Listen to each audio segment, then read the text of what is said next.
want to go through the firing with the crowd? Hey, I think you're doing a lovely job there. Okay. All right. Fire.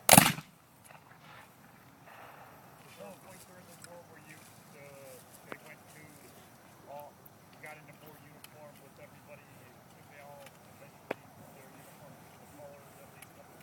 Very good question. Gentleman's question was, when did the Wisconsin soldiers and the other soldiers get more uniform on their uniform and equipment?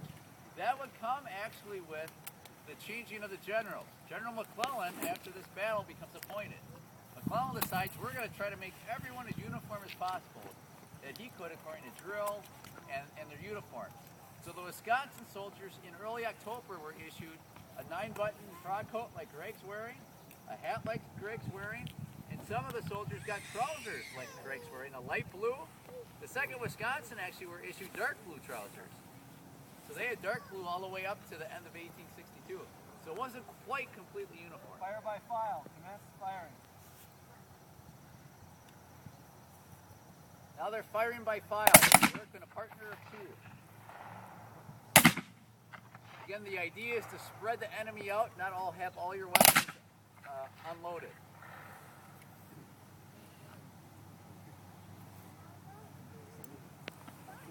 And you see how the guys are trying to kind of fish for the cartridges? Can you imagine if you're getting fired upon and still trying to fish for a cartridge? And some of these guys would have to fire lying or kneeling because the fire was so hot from the enemy.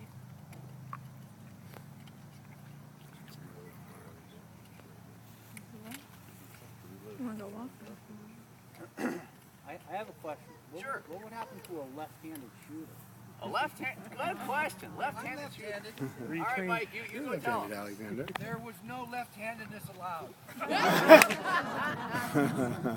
And as you can imagine, it's really about safety because as you can see, the rear rank has to come over the shoulder of the front rank, so you want to always know where it's going to go. But I'm left-handed, but you just learn it the right-handed way, so everybody does it the same way. And it's really about safety. It's over there, sweetie. How'd you decide who to put in front? Height. If you're a shorter gentleman, you usually went up in front because they aligned you by height when you started off. So, being short has its advantages and disadvantages. Same if you're tall. You notice on this side of the line, you've got taller guys. As you go down, you get to shorter guys, although we've got a pretty tall group here. And you've got 2 corporals on the ends that are in charge of the squad here. What was the expected rate of firing per person? Per person? Generally, if you could fire 2 rounds in a minute with the weapons that we have, that'd be pretty good. And I just read a count from a 2nd Wisconsin soldier that was here. He fired 28 rounds during his time on the field here. And the 2nd Wisconsin was on the battlefield in between 30 and 40 minutes. So as you can tell, his rate of fire wasn't quite at that 1 to 2 shots per minute.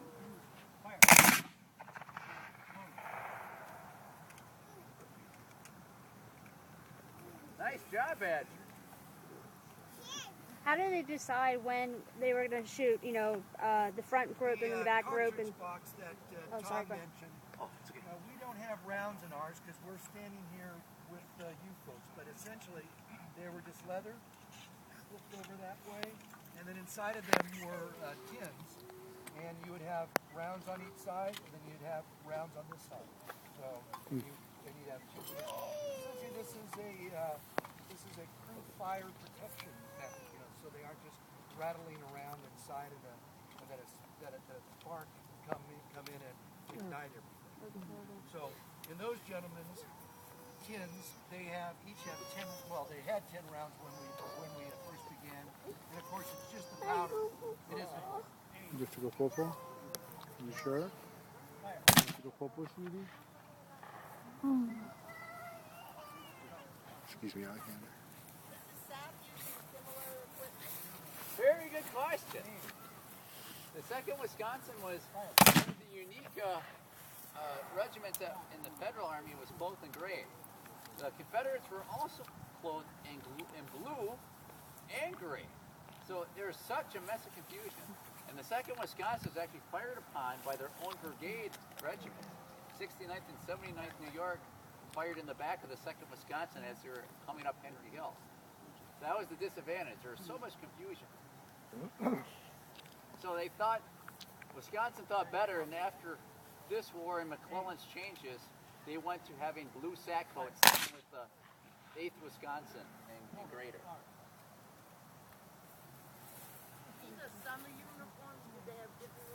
Very good question. Very good question. These are not summer uniforms.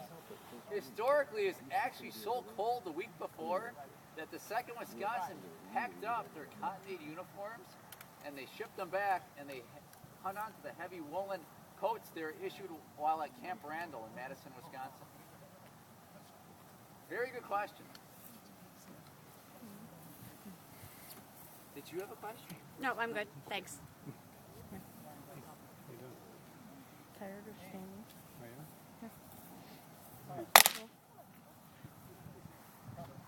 What they're doing now, they're just clearing their weapons to make sure there's not any black powder inside. So that was the sound of just the cap going off. And once again, a test to make sure that there's not any residue of black powder that's still in the musket that would make it unsafe. And if you're wondering where actually the